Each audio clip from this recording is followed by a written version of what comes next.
it made me the person I am today, but it also grew me in different ways that I don't think I would have if I had stayed in Ireland.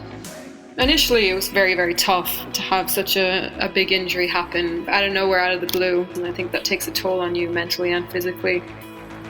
Ensure girls that they can play highly at a career level, and that's definitely just getting them involved in sport and allowing them to kind of thrive in those environments.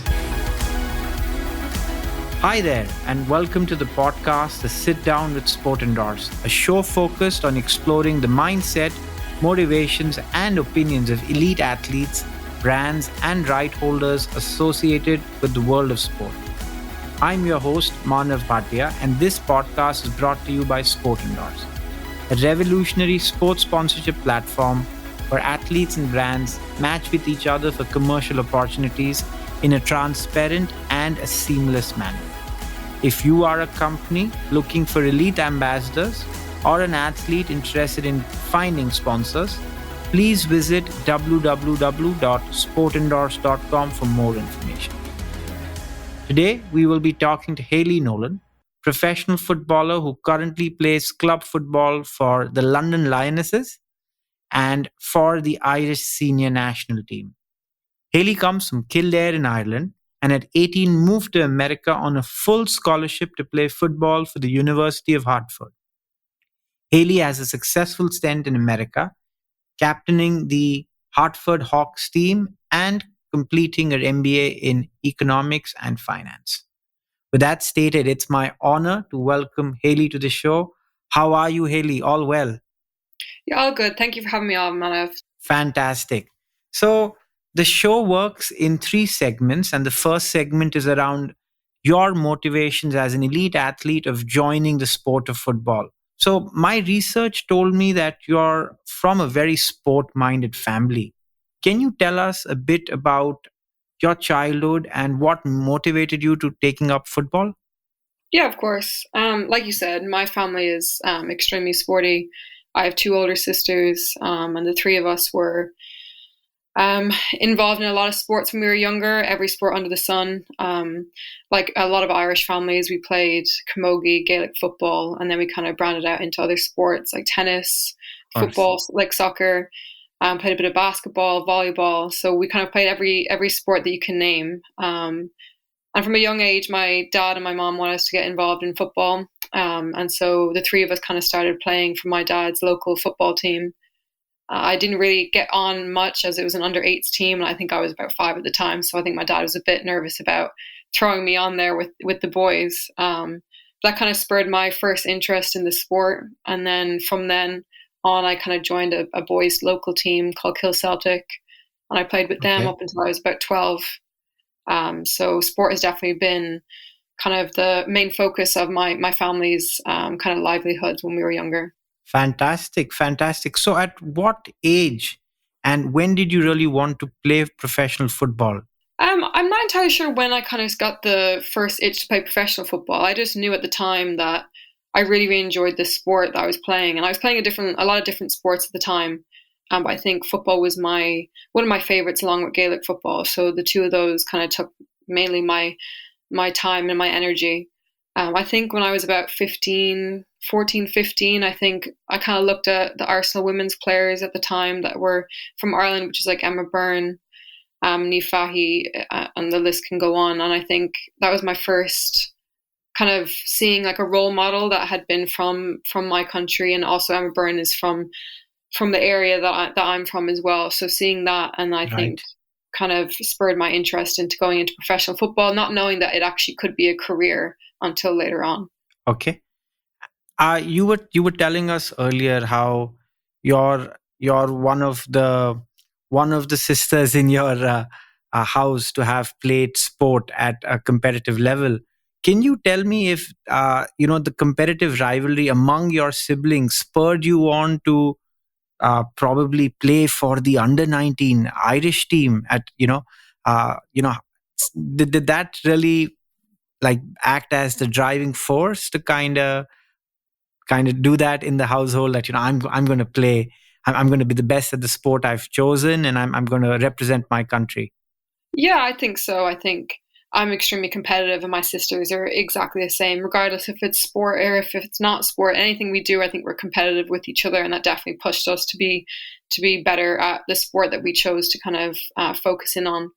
My eldest sister Katie played for the Irish volleyball team, was very successful in tennis. Also, my other sister played for Kildare in Gaelic football and camogie. So seeing the two of them be so successful in the sports that they had chosen to kind of focus in on, I kind of wanted to follow in their footsteps, and I also wanted to be like, I can do one better if I tried. And so Okay.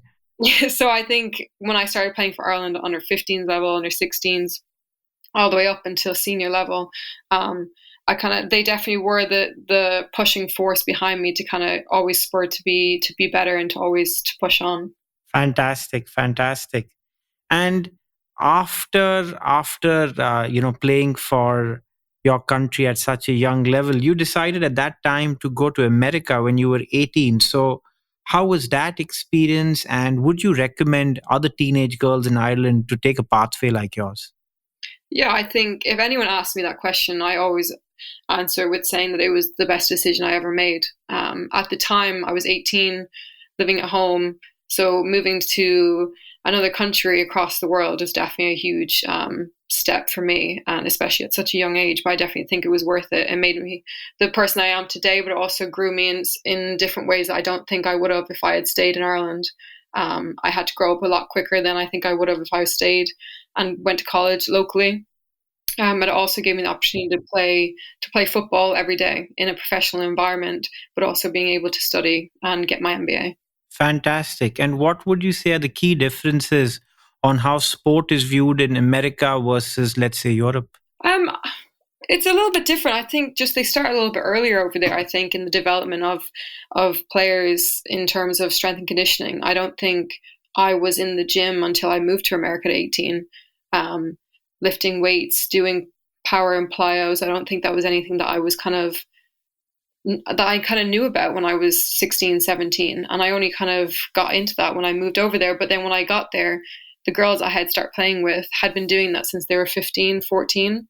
So I think that's why that they are so successful. The United States are probably one of the best teams in the world, and they dominate because I think they start early and they see the benefits of being in the gym and working yourself in that way. Fantastic. Would you also say the girls in United States are motivated because they know that somewhere the pathways towards sponsorship and towards media is probably the best in the world? Yeah, I agree with that. I also agree with they probably had when I was 14 and they're 14. I think they had a lot more role models to look up to. Okay. Obviously, like I said, the United States were dominating the World Cup and winning every kind of competition they went into. So they had these girls that they could look up to who were on the media, who were on the radio, who had advertisement boards around the country that they could look and say, "Oh my God, I can do that." Whereas when I was 14, I don't think I saw that many women being extremely successful and doing it as a career. Of course, there were definitely people at the time, but I don't think that they were promoted in the way that they do in the States. Now that's a great point, and that's a great insight from you around, I suppose, the difference between how the girls at a young age in America get their career going and similar to what you experienced when you were in Ireland. So that's a fantastic insight. Now you spent 5 years in America. You just told us that it was a great experience for you and you would highly recommend it to everyone. But then uh, in 2021, you get your first professional contract and you choose the United Kingdom this time. So with the London Lionesses, how did that transpire? And do you feel that today it's a good move for you? Yeah, I think at the time I was coming back from the States during COVID and I was looking to play professional football. I was open to playing in Europe, the UK, and in the United States. To be fair, I was very open to moving to any country. And at the time, Lisa Fallon, who's an Irish coach, was actually the head coach here at London City. And so I kind of got talking to her, and that's where the kind of conversation started about me kind of moving over to London and joining the Lionesses. Okay, so that's the journey. Are you happy that you made the move away from America to United Kingdom? Do you think it's given you what your plan or what your aspirations being a professional footballer is? Do you think it's helping you? Oh yeah, absolutely. I think even now the WSL and the FA Championship are probably one of the most competitive leagues in the world, and especially with the media kind of push that's going on as well here in the UK. I think it's only progressed my career on and off the field. I definitely think the States is definitely an option for me in the future because it's still a league that I would love to play in and to kind of experience that competitive environment that they have back over there. But right now, I think the English league is definitely pushing me in ways that I don't think I was pushed completely in the States in terms of physicality, especially in the championship that I play in. Fair enough, fair enough. All good points. So, this makes us go to the second segment of our program, which is really around discovering the mindset of a professional athlete. And, uh, we talked about COVID, we talked about uh, being being a footballer that has to play in different places of the world. How is it like adjusting to different places, and especially in the middle, if there is an injury that you face, how does that change the mix? And tell us a bit about this to start with, please.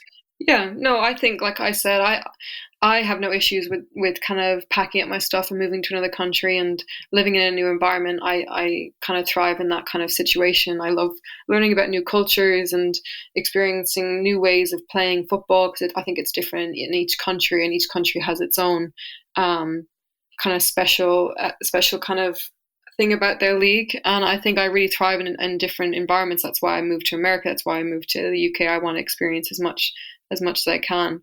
And obviously last year, like you touched on, I had like a significant injury that kind of came out of nowhere. I dislocated my shoulder, but I had to go through surgery and I was out for about 6 months, which was devastating at the time because the injury happened around August. So I was out for, I think, 3/4 of the season last year, which was very disappointing. Obviously, then I'm stepping out of Irish football, the senior Irish team as well. And then kind of pushing on from that, you have to do a lot to kind of fight back and kind of come back into the team, kind of come back into the Irish senior setup. And I'm lucky now. It's September now, but I'm back into both squads. But it definitely took a long time to kind of come back from that injury. Okay, okay. So it just shows that I suppose you've got adaptability, the flexibility to stay and work in different regions, and also that you're mentally tough despite the serious injury. You are today back playing for your club squad as well as the Irish national senior team. So that's. Is there some insight you want to share with our listeners? How do you, in this tough period, uh, make yourself so mentally strong that you're able to suddenly see the fall and then come back and rise to the occasion, and find yourself in the place you want to be again. Tell us a bit about how you manage that journey. Yeah, of course. I think at the first, initially, it was very, very tough to have such a big injury happen with kind of out of nowhere, out of the blue. And it kind of takes away your season. I think that takes a toll on you mentally and physically as an athlete. But I think you just have to remember that you have goals and you have dreams and ambitions that you want to achieve. And you can either kind of fight back for it or you can kind of hide away and allow it to kind of swallow you up. And yeah, the journey may not always be easy, but I think the end goal is always definitely worth it. So I think you have to remember that when you're going through an injury, that yes, it's tough right now, but you will come out of it at the end of it, and you will achieve your goals and your ambitions. You just have to keep fighting through. And I think it's also important to have certain people around you who can kind of motivate you and inspire you to keep going, because obviously there's going to be days where you can't just do it by yourself. So I think I had that here at London City through my teammates, through the medical staff, my family. They all kind of helped me kind of push through too. That's fantastic. Thanks for sharing and inspiring the listeners. I want to ask you a nice question now.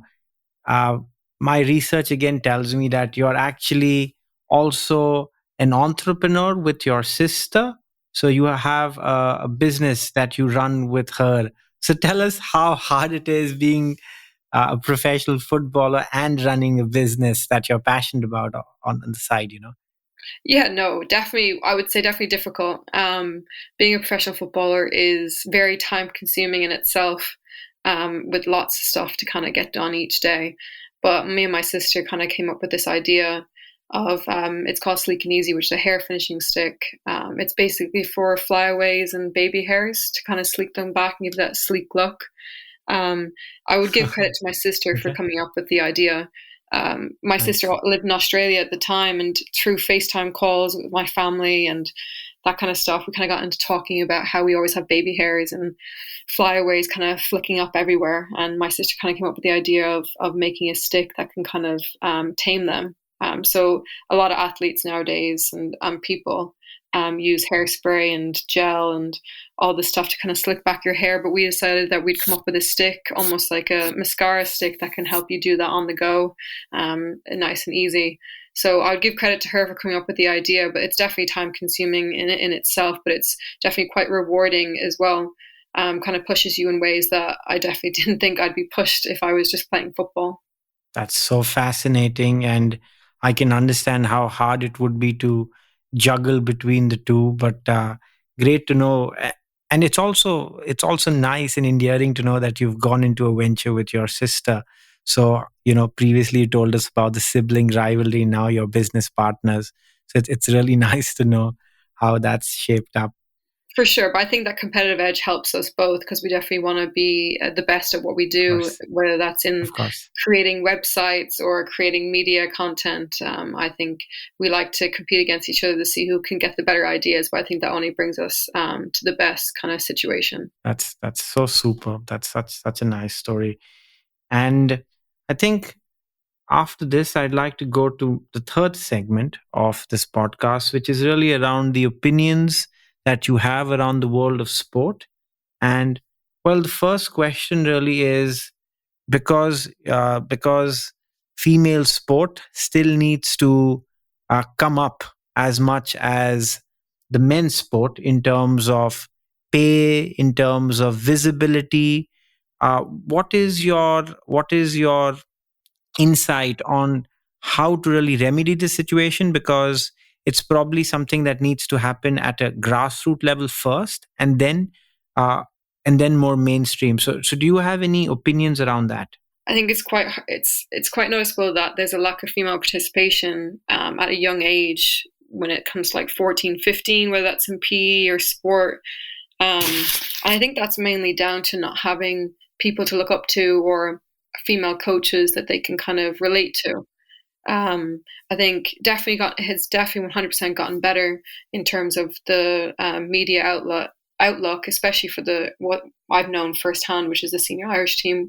Through our sponsor Sky, they've done an amazing job through our media to kind of promote us and kind of show young girls that they can play football. I think that's definitely a key area to kind of fix that. I think it's important to kind of ensure girls that they can play highly at a career level, and that's definitely just getting them involved in sport and allowing them to kind of thrive in those environments. Okay. Do you think the recent exposure of all the major tournaments like the Euro 2022, the Women's Six Nation, ICC World Cup in cricket, all of these in 2022, you know, the figures say that it's been transformational for women's sport, that that have never been these many people that have been watching. 15 million people saw the Euro 2022 tournament. So, do you think this is now uh, slowly but surely moving the envelope or pushing the envelope on female sport? Oh yeah, absolutely. I think for me, I saw firsthand the effects of the Euros here in London and in the UK. I actually went to the final myself, and to see that many people Okay. sitting in Wembley Stadium watching a women's sport is, I think for me, it was just I had no words for it. I think it was amazing for every athlete watching or participating in that tournament, because not only is it great for themselves to be able to say like, wow, we've kind of made it and we have like these enormous amount of fans and this media outlook, but it's also there's little girls sitting there going, I can do that. I can be that one day. I think that's such a great feeling for every athlete, for every women's professional athlete, that they can sit there and go, wow, we've actually kind of inspired the younger generation to kind of get involved. And I think that's just a credit to everyone involved in that and pushing the envelope, like you said. That's absolutely what the world deserves, and Yeah. that's exactly what women's sport deserves, and what the world needs to kind of adapt to and push more towards, because we know it's unequal. And that's why things like this, with the digital world we live in, how the Euro 2020 can be consumed anywhere in the world. I think it's really encouraging to see that the trend is changing, and I personally am willing to bet that this is going to be the fastest changing aspect of sport in the next decade or so. That there's going to be more and more attention on the female sports side of things, and that's why, as you said, at a I suppose at a age of 14, 15, where the participation right now is slightly lower, I think they should be encouraged, because that's where the trend is going. Yeah. And I think this is segues into something very nicely, which is around the marketability of athletes in the world. And currently, the top three athletes that are marketable in the world are actually female, and that's really the power of the modern world that we live in, and the brands are also recognizing that. And what I'd like to come to now is a bit about your aspirations as a professional. Tell us what are some of the brands you believe are a good fit for you in terms of your personality, in terms of your values and their values. So, are there any such brands? Yeah, I think for me, keeping it more local and Irish related, I've always been a big fan of Kinetica and New Dimensions, which are Irish brands. Like I mentioned, Kinetica is more of a protein kind of supplement based company, and New Dimensions is more of a athletic wear Okay, business. And I've through my actual business, Sleek and Easy, I met both owners of the company through an event that I was invited to through Sleek and Easy, which is right, called Move the Manor. And both those were sponsors at the time. And that's how I right. kind of got to know them more on a personal basis. And I kind of really, really like their ethos and their vision of what their company was. And both companies are um, wanting to get people up and moving and active. And like I said before, I think both of them have said that the journey may not always be easy, but it's definitely worth it. And I think both of them push that ethos through their media outlook, and that's something that I definitely agree with too. Okay, okay. What about some of the role models in female sport that have not only made it to the top of their game, but have also been at the receiving end of sponsors? Do you have any such examples that you want to follow or hope to follow, and get support? Yeah, of course. I think for me, I play on the same team as Katie McCabe, who's the captain of the Irish team, and seeing her be so tremendously successful is a great credit to herself through her own dedication and determination. But it's also inspiring for the rest of us on the team, likewise, to want to do the same. Um, and so Okay. she's got sponsorships through Whoop. I think she's been sponsored with Puma, I think Cadbury's, etc. The list can go on, and it's great to see that from a female point of view, and also through a football side as well. That's brilliant. And you are an athlete. The reason we're also having this chat with you is because you're an athlete listed with us on Sport Endorse on the platform. So all the sponsors, the national and the international companies that are listening to you, we want to tell them that you are available for promotional opportunities, for ambassador opportunities via the platform. So you want to tell us about some of the services you feel, as an individual, you'd be comfortable with, uh, like services that sponsors can basically partner with you, and the kind of services, whether it's social media, whether it's giving a keynote speech on those lines. Yeah, of course. I think for me, I'm very open to many aspects of kind of promotion through if that's through social media, through my Instagram, TikTok, Twitter. I'm very open to do it that way. I personally like to go and meet and greet teams and speak to young girls face to face. I think that's more beneficial for those girls to actually see you as a presence rather than just see you on social media. So I also like to do stuff like that.